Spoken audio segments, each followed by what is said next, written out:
তাহলে ফাইনালি নরেন্দ্র মোদী ভগবান হয়ে গেল। জয় মোদী।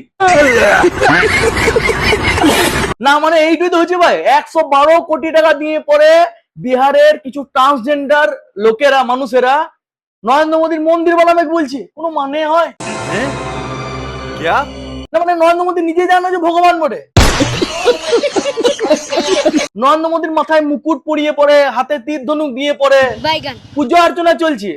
যেরকম শ্রীরামের হয় সেরকম শ্রী মোদীর পুজো চলছে। তাহলে যেরকম হনুমানজির হনুমান চালিসা হয় সেরকম মোদী চালিসা দিয়ে পরে পুজো অর্চনা করা হয়েছে। ইয়ার কি হচ্ছে গেলা? তাহলে তোমাদের আর কংগ্রেসের সাপোর্টারের মধ্যে কি পার্থক্য রইলো? বাবারে ওরে। তাহলে লোকে বিজেপি সাপোর্টারকে অন্ধভক্ত বলে ঠিকই বলে, কিছু করার নেই, এটাই বাস্তব। হ্যাঁ, চামচাদের আনন্দ দেখো আমি বদনাম করছি বলে বিজেপির। মধ্যপ্রদেশের মধ্যে একটা গ্রাম আছে, যে গ্রামটার নাম আছে পারোলিয়া। সেই গ্রামে আমাদের প্রাক্তন প্রধানমন্ত্রী ইন্দিরা গান্ধীর মন্দির আছে। আর ওই মন্দিরটা বেহারা মন্দির, ওখানে প্রতিদিন লোকে ওখানে পুজো করে নিয়ে পড়ে মূর্তির উপর। হ্যাঁ, সেইখানে থেমে নাই।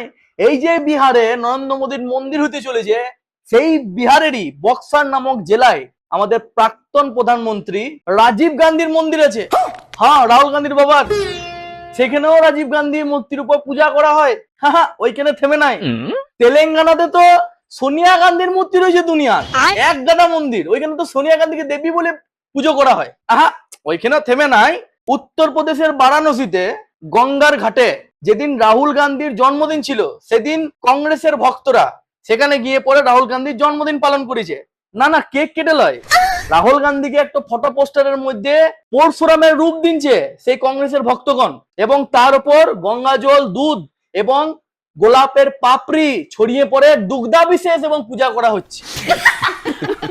মানে রাহুল গান্ধীও জানে না যে রাহুল গান্ধী ভগবান বটে। কোনো মানে হয়? মানে কিছু লোকের জন্য না এই গোটাটাই লোক হাসি হয়েছে, আর কিছুই লয়। সব क्या देखना पड़ रहा है।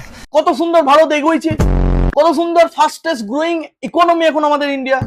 আর এই চুদলিং পং করাকে কি দরকার আমি বুঝে উঠতে পারি না। লোকে শুধুই হাসে ইন্ডিয়ার উপর মাঝে মাঝে, এই কারণে হাসে।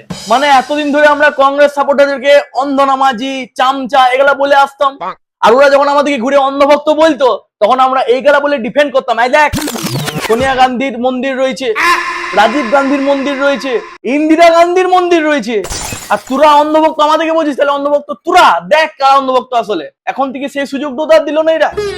এবার থেকে ওরা আমাদেরকে ধীরে চাটবে যে আমরা নাকি অন্ধভক্ত। ওরা তো অন্ধভক্ত বটে, ওরা কোনোদিন মানে না। এবার আমরা সেই জিনিসটাকে ডিফেন্ডও করতে পারবো না।